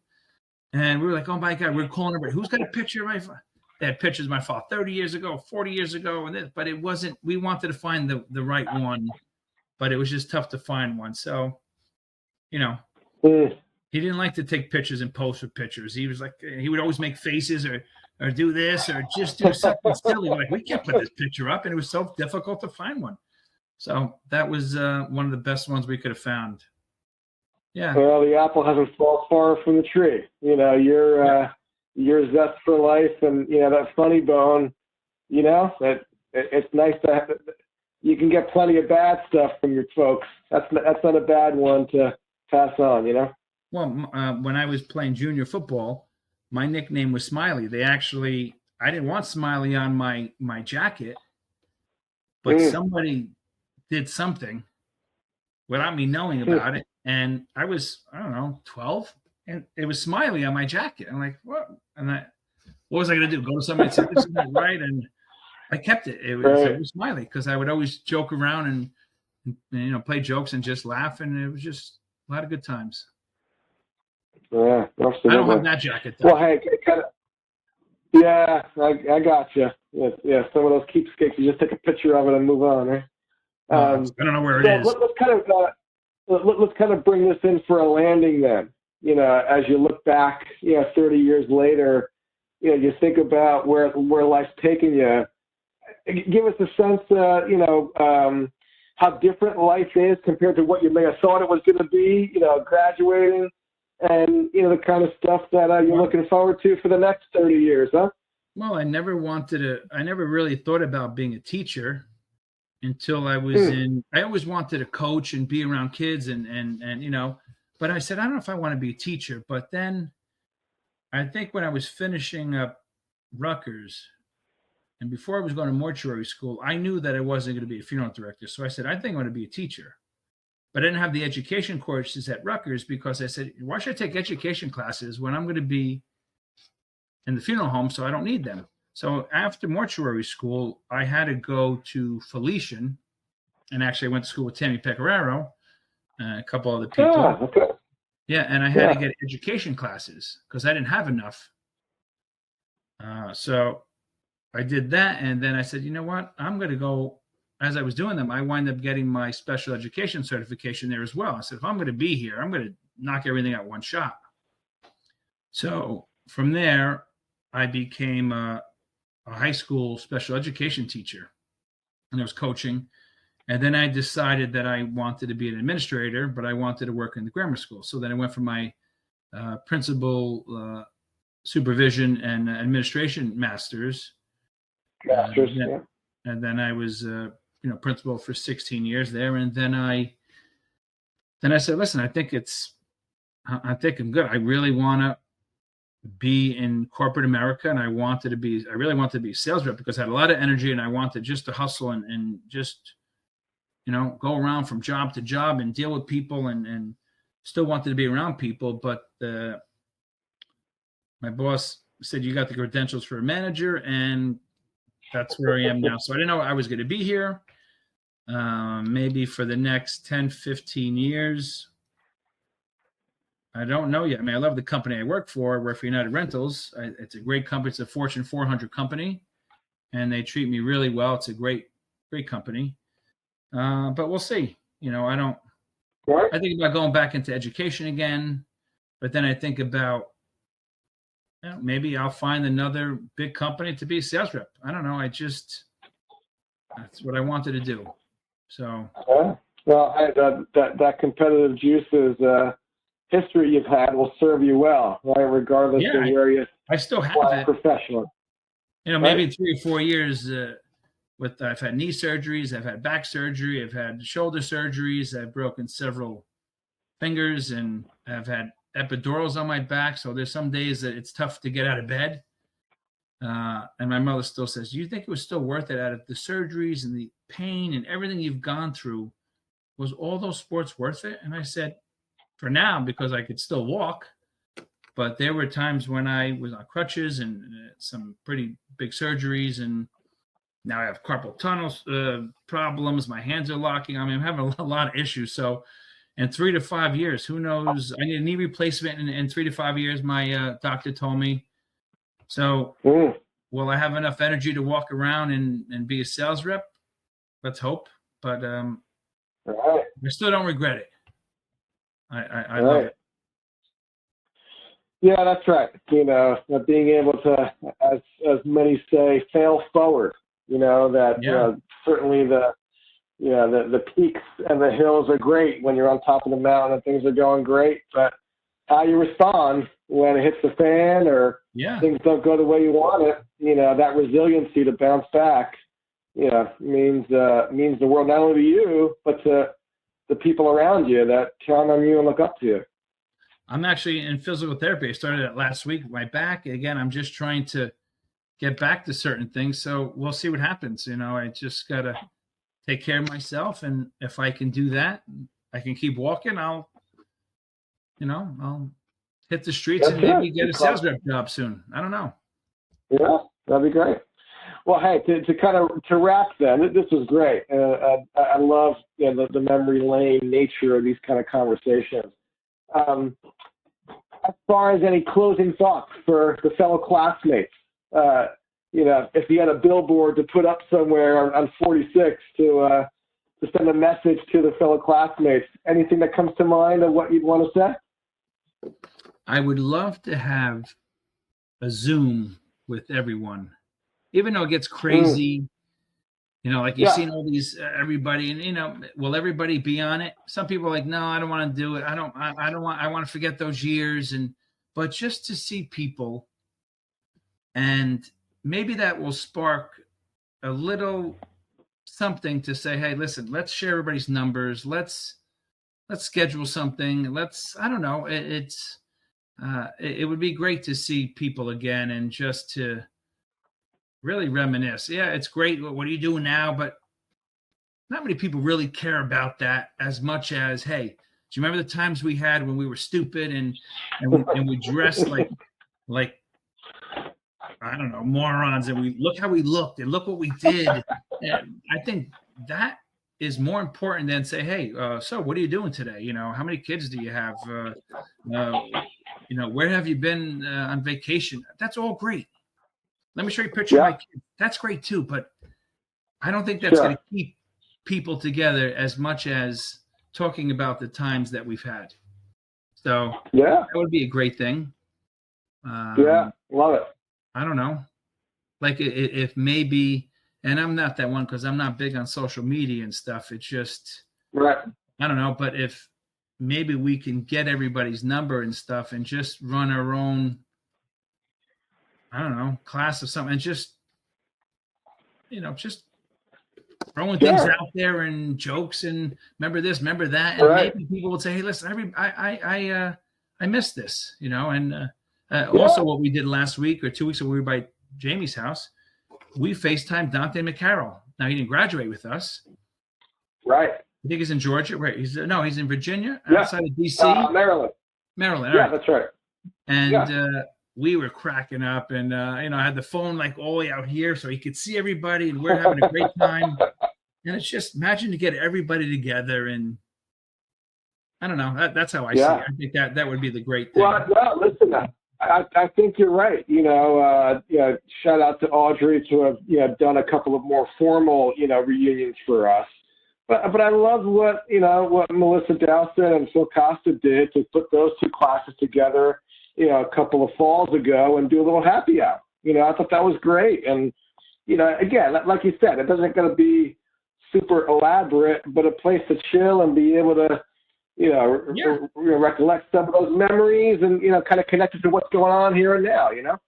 And I talk to people who've had them before, and some people want to go, but they don't want to spend $125 to go out to eat, and then they got to travel 2-3 hours away. Now they got to get a hotel and everything. So some people, it's because of convenience. Sometimes it's a burden, and they may not have sitters or whatever it may be. And not everybody lives around here, within a 45-minute radius. So you want to meet up with the people that you can, and if the people that don't show up that live in Virginia or Florida or somewhere, you can't blame them, but it's just nice to grab whoever could make it and, hang out a little bit. Yeah. Well, I'm glad you mentioned that group Zoom, because I've been thinking about that. I kind of wanted this video series to be something to be a little bit of a spotlight into each person as we go, and I'm trying to, think that through. But I think you're right, because folks are going their separate ways and in different seasons of life in different parts of the country, to be able to have a combo of this kind of technology to do that. And then I even thought of at some point even kind of a real chill picnic sort of scene where folks bring some beer, bring some food, let's be able to chill, and Van Zone Park. Let's go to Van Zone Park and hang out, bring some hot dogs. That's right. But that's what I envision. Even if it's it doesn't have to be like right around, right where when you're in Philly, I'm Jersey, so it doesn't have to be right where school was or anything like that. But even if we could come up with an area, a centrally located place, and have something, I don't know, we could throw it out there. Yeah, a couple dates out there. Yeah, no, not a bad idea at all. Well, bro, you've raised the bar both in terms of the length of the interview, being on the cusp of 2 hours, but also thinking about some of these, wider connection ideas. This will be good stuff. So what I'm going to do then is I'm going to add it to our YouTube playlist. I'll put it out there to folks on Facebook. But certainly you got cats out there in our class that aren't necessarily doing Facebook or Instagram. But if folks wanted to connect with you, where would you direct them? You had mentioned Instagram being a possible spot. Well, I don't really. You're looking it up now, right? I'm looking it up now because you know what? I know I have one, but I don't really post things. And it's Instagram is VinD2479. So there it is. If not, my email address, Vindy1016 @gmail. That's always on. But other than that, and I'm guessing the 1016 is your birthday, yeah? 10 is my football number, baseball number, sorry, and the 16th is my birthday, yeah. Oh, there we go. Got it. Okay, excellent. Hey, this was great, man. Love being able to catch up this way, and blessings to you as you navigate what the next 30 years are going to look like, big guy. That's right. Hey, hopefully you won't find me in a wheelchair soon, but you know what? If it is, I'll show up. I'll show up, whatever it is. That's right. We'll pray for a full recovery and maybe stem cells or other technology to never know. make you a brand new man. Huh? How about it? Never know. Well, hey, this is great. Thanks again. And hey, class, folks are signing up to be able to be on the next set of interviews here. I try to go boy, girl if we can. We'll see how that goes. But hopefully this will at least be a prompting for us to be careful with that. Somebody's going to complain about that, Yeah, girl, I know. boy, girl, I realize that. Yeah, maybe you should do girl, then boy. You never know. Yeah, we'll have to mix it up here. That's it. Yeah. So thanks so Vin, much. This is great, man. You got it. We'll be in touch. All right. Take care. Thanks again. All right. See you, All right. You got it. See you, man. Bye. Bye.